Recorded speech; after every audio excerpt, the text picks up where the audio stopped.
اللہ من الشیطان الرجیم بسم اللہ الرحمن الرحیم۔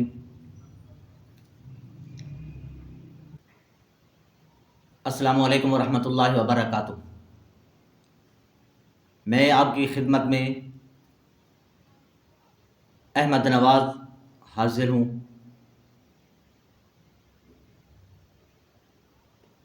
آئیے درود پاک پڑھتے ہیں، اس کے بعد انشاءاللہ تلاوت ہوگی۔ تلاوت کے بعد انشاءاللہ آج کا جو خوبصورت موضوع ہے، خوبصورت بیان ہے، وہ انشاءاللہ آپ سماعت فرمائیں گے اور بڑا ہی مزہ آئے گا انشاءاللہ العزیز۔ آئیے درود پاک پڑھ لیجئے۔ اللہم صلی علی محمد وعلی آل محمد کما صلیت علی ابراہیم وعلی آل ابراہیم انک حمید مجید۔ اللہم بارک علی محمد وعلی آل محمد کما بارکت علی ابراہیم وعلی آل ابراہیم انک حمید مجید۔ آئیے قرآن پاک کی تھوڑی سی تلاوت سماعت فرما لیں، پھر اس کا انشاءاللہ ترجمہ اور پھر آگے جو بھی موضوع ہوگا وہ آپ کی خدمت میں پیش کروں گا انشاءاللہ العزیز۔ اعوذ باللہ من الشیطان الرجیم، بسم اللہ الرحمن الرحیم۔ قرآن پاک ارشاد فرماتا ہے، اینما تکونوا یدرککم الموت ولو کنتم فی بروج مشیدہ وَإِن تُصِبْهُمْ حَسَنَةٌ يَقُولُوا هَٰذِهِ مِنْ عِندِ اللَّهِ وَإِن تُصِبْهُمْ سَيِّئَةٌ يَقُولُوا هَٰذِهِ مِنْ عِندِكَ قُلْ كُلٌّ مِّنْ عِندِ اللَّهِ فَمَا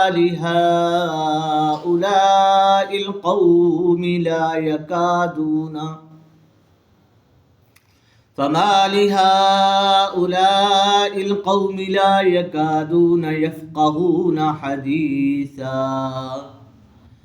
آمنت باللہ صدق اللہ مولانا العظیم وصدق رسولہ النبی الکریم الامین ونحن علی ذلک لمن الشاہدین والشاکرین والحمد للہ رب العالمین۔ حضور والا آئیے ترجمہ سماعت فرمائیں۔ قرآن مجید ارشاد فرماتا ہے کہ تم جہاں کہیں بھی ہوگے، اینما تکونوا یدرککم الموت، تم جہاں کہیں بھی ہوگے تو موت نے تمہیں چھوڑنا نہیں، موت نے آپ کو چھوڑنا نہیں، موت آپ کو آ کر ہی رہے گی، تمہیں ضرور۔ قرآن مجید ارشاد فرماتا ہے، جو ہم نے آیت پڑھی اس کا ترجمہ سماعت فرمائیں۔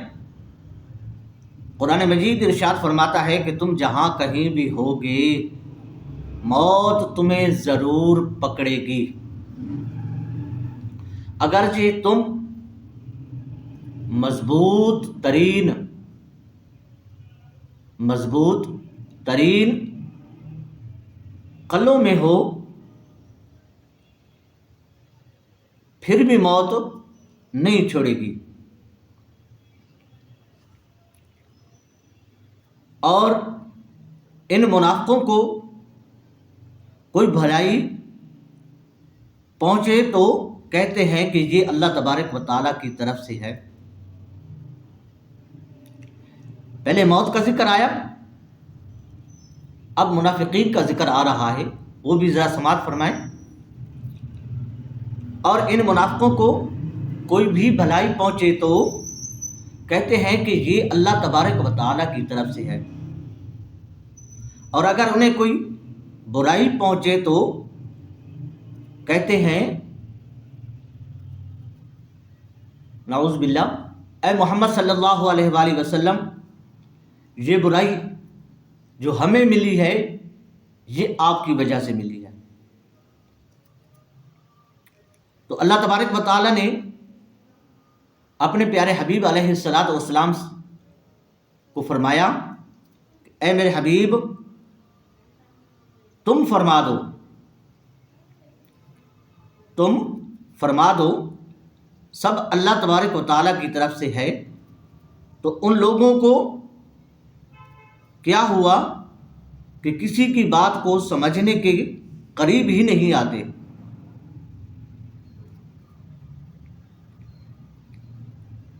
کسی کی بات کو سمجھنے کے قریب ہی نہیں آتے۔ لوگوں سے فرمایا گیا کہ اے جہاد کرنے والوں،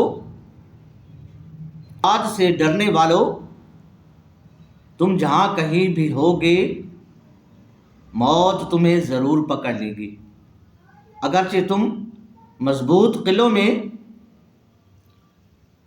اور اس سے رہائی پانے کی کوئی صورت نہیں، اور جب موت ناگزیر ہے تو بستر پر مر جانے سے بہتر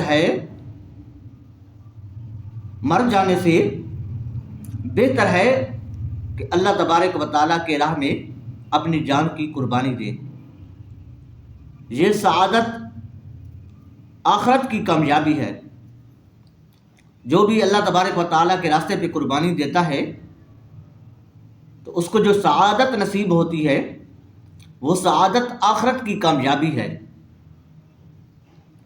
یہاں سے منافقین کا بیان ہے کہ اگر انہیں کوئی بھلائی پہنچے، منافقین کہتے تھے کہ ہمیں جو بھلائی پہنچتی ہے وہ تو اللہ تبارک و تعالیٰ کی طرف سے۔ بھلائی کیسے پہنچتی تھی ان کو؟ جب ان کے مال کے اندر فراوانی ہوتی تھی، فراوانی آ جائے، ان کا کاروبار اچھا چل جائے، ان کی فصلوں کی پیداوار بڑھ جائے، فصل اچھی ہو جائے، تو وہ کیا کہتے تھے؟ وہ کہتے تھے کہ یہ جو ہماری فصل اچھی ہوئی، ہماری فصل کی پیداوار اچھی ہوئی، ہمیں کاروبار کے اندر منافع آیا اور ہمارے مال کے اندر اضافہ ہو گیا، ہمارا رزق بڑھنے لگا، تو یہ سب چیزیں تو اللہ تبارک و تعالیٰ کی طرف سے۔ اور جب ان کو کوئی نہ کوئی مصیبت آ جاتی، کیونکہ سدا وقت ایک جیسا نہیں رہتا، کبھی انسان کے اوپر مصیبت آ جاتی ہے، کبھی انسان مشکلات میں دو چار ہو جاتا ہے، اور کبھی انسان کو چار چاند لگ جاتے ہیں۔ تو جب مصیبت آتی تو وہ کہتے اے محمد صلی اللہ علیہ وآلہ وسلم، یہ جو مصیبت ہم پہ آئی ہے یہ آپ کی وجہ سے آئی ہے، جب سے آپ آئے ایسی ہی سختیاں پیش آ رہی ہیں۔ محبوب کریم صلی اللہ علیہ وآلہ وسلم کی دفاع میں اللہ تبارک و تعالیٰ نے ارشاد فرمایا، اے حبیب صلی اللہ علیہ وآلہ وسلم، تم ان سے فرما دو کہ رزق میں کمی، رزق میں پیشی، اے محبوب صلی اللہ علیہ وآلہ وسلم، تم ان سے فرما دو کہ رزق میں کمی پیشی، قحط یا خوشحالی، رنج و راحت، فتح یا شکست، یہ سب اللہ تبارک و تعالیٰ کی طرف سے ہے۔ یعنی کہ ہر راحت و مصیبت اللہ تبارک و تعالیٰ کے ارادے سے آتی ہے۔ ہاں، اس کے اسباب مہیا کر لیتے ہیں۔ نیز یہ بھی بات یاد رہے کہ نیکی راحت کا ذریعہ ہے، نیکی راحت کا ذریعہ ہے اور گناہ مصیبت کا سبب ہے۔ یعنی کہ آخری بات کا مدعا، آخری بات کا خلاصہ، یعنی نیکی کرو گے تو راحت پاؤ گے، کیا پاؤ گے؟ راحت پاؤ گے۔ نیکی کرو گے سکون ملے گا، نیکی کرو گے دل ٹھنڈا ہوگا، نیکی کرو گے گھر کے اندر برکتیں ہوں گی، نیکی کرو گے رزق کے اندر کشادگیاں ہوں گی، رزق میں فراوانیاں ہوں گی۔ اگر گناہ کرو گے تو سختیاں ضرور آئیں گی، سختیاں ضرور آئیں گی۔ تو پھر انسان بعد میں کیا کہتا ہے کہ ہائے میرے ساتھ کیا ہو رہا ہے، میں نے کیا ایسا کچھ کر دیا۔ اکثر لوگوں کے الفاظ ہوتے ہیں، تیرے ساتھ کیا ہو رہا ہے، تو نے کیا کچھ کر دیا، تو نے اپنے آپ کے ساتھ بہت غلط کیا۔ 5 ٹائم مسجد کے اندر سپیکر آن ہوتا ہے، مؤذن اذان دیتا ہے، تو نے کبھی نماز پڑھی؟ نماز کے لیے تو مسجد میں آیا؟ تو جب نہیں آئے گا تو سختیاں تیرے اوپر تو آئیں گی۔ گھر کے اندر میری مائیں بہنیں ہوتی ہیں، اکثر ماں بہنوں کو ہم دیکھتے رہتے ہیں، الحمدللہ ثم الحمدللہ، کہ وہ نماز کی بڑی پابند ہوتی ہیں، وہ بڑی نماز کی بڑی پابند ہوتی ہیں، الحمدللہ 5 وقت کی نماز مکمل پڑھتی ہیں، اور ساتھ ساتھ ذکر و اذکار بھی کرتی ہیں، ساتھ ساتھ اپنے چھوٹے ننھے منے بچوں کو بھی ساتھ کھڑا کر کے نماز سکھاتی بھی ہیں۔ ماشاءاللہ اکثر ماؤں بہنوں کو دیکھا ہے۔ تو اگر جو نہیں پڑھتی تو وہ ہر وقت ان کا دماغ چاہے مرد ہے یا عورت ہے، ان کا دماغ کشمکش میں رہتا ہے، کہاں سے پیسہ آئے گا، کہاں سے رزق آئے گا، کہاں سے فراوانی ہوگی، کہاں سے مجھے مال و دولت ملے گا۔ نہیں، نیکی کا کام تو آپ نے کرنا نہیں تو پھر دولت کہاں سے آئے گی؟ نیکی کا کام تو آپ اپنے حصے میں لے کے آتے نہیں تو پھر مشکلات کیسے دور ہوگی؟ مشکلات تو ایسے دور نہیں ہوگی، آسانیاں ایسے تو پیدا نہیں ہوں گی۔ آسانیاں تب پیدا ہوں گی، نیکی راحت کا ذریعہ ہے۔ اگر سکون چاہتے ہو، اگر اطمینانی چاہتے ہو زندگی کے اندر، انہی 2 الفاظوں کو آپ یاد رکھ لیں، انشاءاللہ العزیز میرا سونا رب کرے گا، مدینے والے مصطفیٰ کو پسند آئے گا۔ آپ ان 2 الفاظوں کو زندگی کا ایک حصہ بنا لیں، آپ ان کو زندگی میں یاد رکھ لیں تو انشاءاللہ آپ کی زندگی کے دن تبدیل ہونا شروع ہو جائیں گے۔ وہ کیسے؟ وہ ایسے کہ نیکی کرنے سے انسان کو، چاہے مرد ہے یا عورت ہے، دل کو سکون ملتا ہے۔ بس ایک الفاظ، نیکی کرنے سے انسان کو سکون حاصل ہوتا ہے، اور گناہ کرنے سے انسان کے تالے بج جاتے ہیں، سب چیزوں کے تالے لگ جاتے ہیں، رزق آنا بند ہو جاتا ہے، اولاد طرح طرح کی مشکلات کا شکار ہو جاتی ہیں۔ انسان کے اپنے اکثر و بیشتر الفاظ لوگوں کے سنے ہوں گے کہ یار 1 قدم بڑھاتا ہوں 2 قدم پیچھے آ جاتا ہوں، اور آپ کے ساتھ دوسرے بھی تو ہیں نا، وہ 1 قدم بڑھاتے ہیں 5 آگے چلے جاتے ہیں۔ کیوں جاتے ہیں؟ وہ اس لیے جاتے ہیں کہ انہوں نے ظہر بھی پڑھی، عصر بھی پڑھی، مغرب بھی پڑھی، عشاء بھی پڑھی، اور بستر کو چھوڑ کر ٹھنڈے گرم پانی کے ساتھ وضو کر کے فجر کی نماز بھی پڑھی۔ تو اللہ تعالیٰ خوش رکھے، کچھ تو ایسے بھی بزرگ بھائی، نوجوان ساتھی ایسے بھی ہوتے ہیں جو نماز کے بعد قرآن پاک کی تلاوت کرتے ہیں، جیسے گھروں کے اندر اکثر و بیشتر میری مائیں بہنیں کرتی رہتی ہیں، اور مائیں بہنیں الحمدللہ آپ کے لیے بھی دعا کرتی ہیں، میرے لیے بھی کرتی ہیں، اپنی اولادوں کے لیے بھی کرتی ہیں، تو پھر کہ ان کی اولادیں کامیاب ہوتی ہیں کس بدولت سے؟ ان کی دعاؤں کے اثر سے۔ جب آپ بھی قرآن مجید پڑھیں گے، پھر دعا کریں گے، نیکی کریں گے، تو انشاءاللہ سارا دن فجر والی نیکی کی برکت سے آپ کے دن کے اندر برکتیں ہی برکتیں ہوں گی۔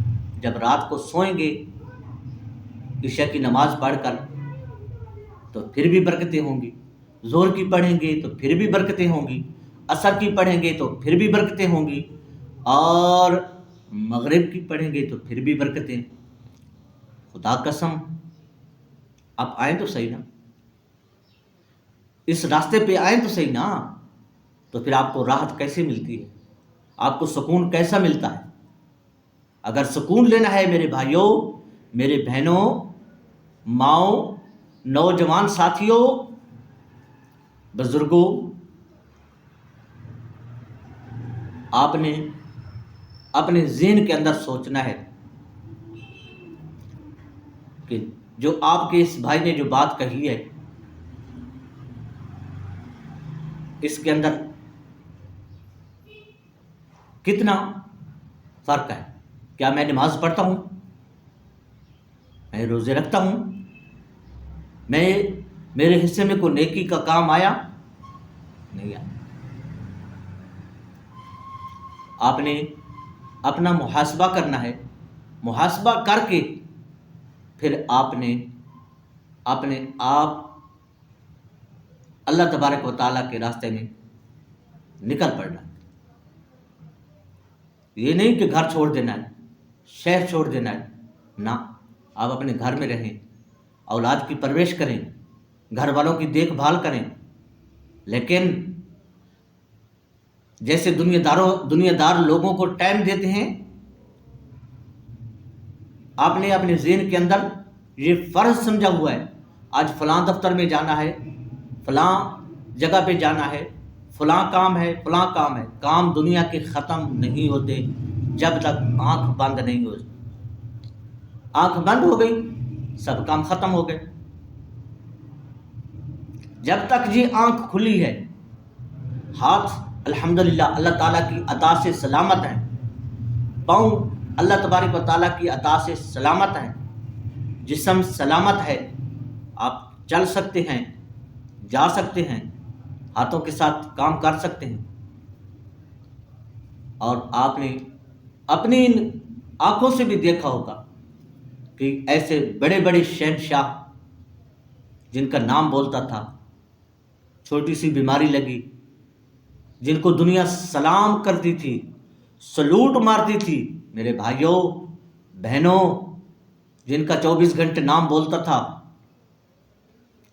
اگر کسی گناہ کی وجہ سے وہ پکڑے گئے، بیماری لگ گئی، اللہ نہ کرے کسی حادثے کا شکار ہو گئے، چارپائی پہ پڑ گئے، جو لوگ ان کے پیچھے بھاگتے تھے، کھڑے ہو کر ان کو دونوں ہاتھوں سے، چاروں ہاتھوں سے، 8 ہاتھوں کے ساتھ سلام کرتے تھے، آج وہ چارپائی پہ اکیلا پڑا ہے، اس کے ساتھ بولنے والا کوئی نہیں، اس کے ساتھ سلام کرنے والا کوئی نہیں، اس کو دیکھنے والا کوئی نہیں۔ کیوں؟ کہ اس کی جو باہر کی جو روشنائی تھی، دنیا داری کی جو روشنائی تھی، وہ روشنائی ختم ہو گئی۔ اگر آپ نماز پڑھیں گے تو آپ کی لوگ عزت بھی کریں گے، آپ چارپائی پہ ہوں گے یا بستر پہ ہوں گے، چل رہے ہوں گے یا کرسی پہ بیٹھے ہوں گے، لوگ انشاءاللہ جو سلام کریں گے وہ دنیا داری کا سلام تھا۔ نماز والے کو جو سلام کرتے ہیں وہ دل سے کرتے ہیں۔ اگر دل سے سلام لینا ہے تو میرے بھائیوں، میری بہنوں، چھوڑ دو سارے کاموں کو، لگ جاؤ نماز کی طرف، خود بھی آؤ، دوسروں کو بھی نیکی کی دعوت دو. جب آپ دوسروں کو نیکی کی دعوت دیں گے انشاءاللہ العزیز میرا سونا رب آپ کی دنیا بھی سنوار دے گا اور آخرت بھی سنوار دے گا. آج تک یہی کافی. آپ کا بھائی احمد نواز دعاؤں کا طلبکار ہے. دعاؤں میں ضرور یاد رکھنا. دعا کرتا ہوں مجھ سمیت اللہ تبارک و تعالی سب کو عمل کی توفیق عطا فرمائے. وآخر دعوانا ان الحمدللہ رب العالمین.